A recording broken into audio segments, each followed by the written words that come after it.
Bonjour à toutes et tous. Aujourd'hui, nous allons voir le principe de respecter Dieu selon Malachie 1 et 2.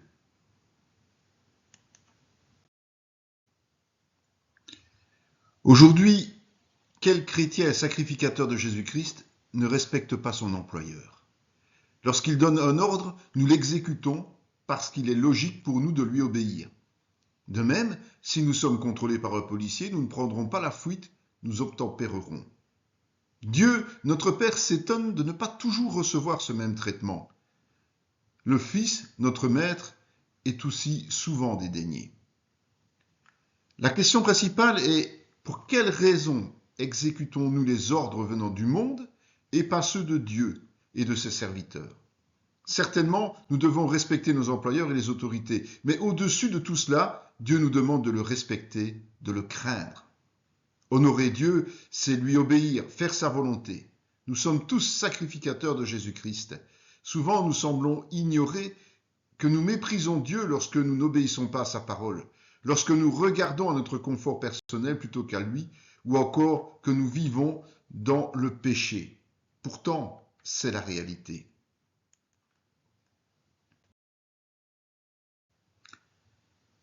Aujourd'hui, nous sommes le sacrifice. Dans l'Ancien Testament, sacrifier un animal malade était une offense envers Dieu. Comment voulons-nous être des sacrifices purs si nous vivons dans le péché et la désobéissance, alors même que Jésus est venu payer le prix pour nous justifier? Nous profanons immanquablement son nom. Dieu ne change pas. Les règles établies d'antan demeurent valables aujourd'hui, mais avec une portée spirituelle plutôt que rituelle. Ce n'est pas pour rien que Paul rappelle la nécessité de participer dignement au repas du Seigneur, sous peine de subir de graves conséquences. La table du Seigneur mérite le plus grand respect. Oserions-nous agir ainsi avec notre employeur? Ne serions-nous pas immédiatement congédiés?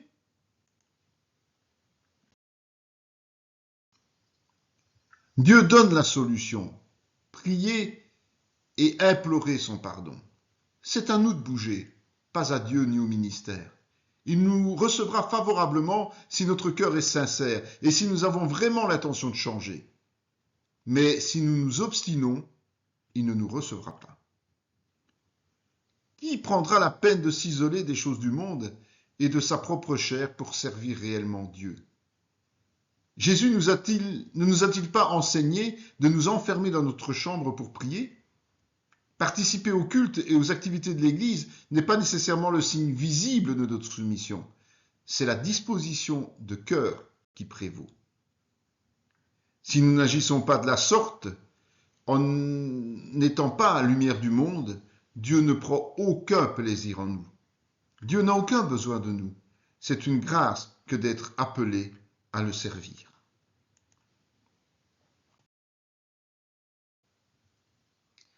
De tout temps et sur toute la terre, des disciples sont fidèles à Dieu. Si nous n'en faisons pas partie, c'est un problème uniquement pour nous, pas pour Dieu. Il ne faut pas se faire d'illusions si nous marchons volontairement de manière impure. Dieu cherche uniquement ceux qui lui sont agréables et qui ont du zèle pour l'Évangile, et ce, afin de les bénir. Avez-vous remarqué que ce sont les chrétiens qui refusent de payer le prix qui sont les plus exigeants quand ils demandent à Dieu? Ils prient uniquement pour assouvir leurs désirs et se plaignent du peu de résultats obtenus.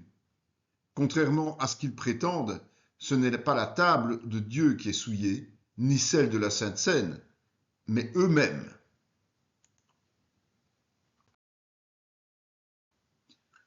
Quelle fatigue! C'est notre attitude lorsque nous refusons par paresse de travailler sur la parole de Dieu, alors qu'il désire nous offrir de la nourriture solide, une vie de paix et de joie, des victoires dans les épreuves et des guérisons. Nous présenter devant Dieu tels que nous sommes sans nous délester de nos péchés, c'est comme présenter des animaux boiteux ou infirmes en sacrifice. Et Dieu devrait agréer notre service? Évidemment non. Comment pourrait-il nous accepter alors que nous sommes souillés par le péché, que nous refusons de faire repentance et de changer d'attitude et de nous investir pleinement dans la tâche qu'il nous a confiée?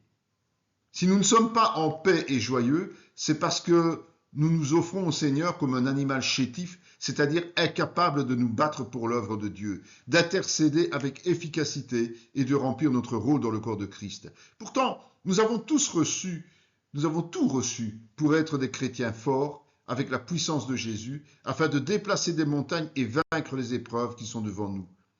Comment voulons-nous que les gens croient que notre Dieu est redoutable si nous le privons du moindre respect? Dieu sait ce qu'il veut, la gloire. Si nous la lui refusons, nous allons au-devant de gros ennuis. Ce principe est perpétuel. Notre vie doit être consacrée à Dieu si nous désirons être bénis. Dieu veut des cœurs vrais et sincères, pas des hypocrites. À l'exemple de Moïse, choisi pour faire sortir le peuple d'Égypte, c'est Dieu qui détermine les rôles dans le corps de Christ, quel que soit l'avis favorable ou non des hommes. Même si aujourd'hui nous ne sommes plus sous l'alliance de Lévi, mais sous celle de la réconciliation par le sang de Jésus, le concept demeure. C'est Dieu qui nous a fait naître de nouveau et en contrepartie, il réclame notre obéissance. Si nous refusons, nous nous excluons de son plan jusqu'à ce que nous revenions dans ses voies.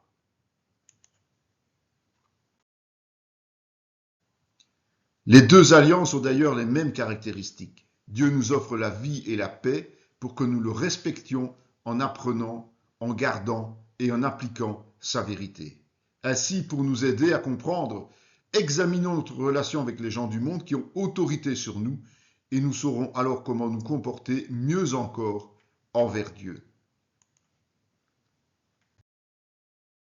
Ces sujets vous intéressent, eh bien nous vous invitons à rejoindre notre groupe d'études bibliques et à partager vos idées et vos études avec nous. Soyez bénis dans le nom du Seigneur.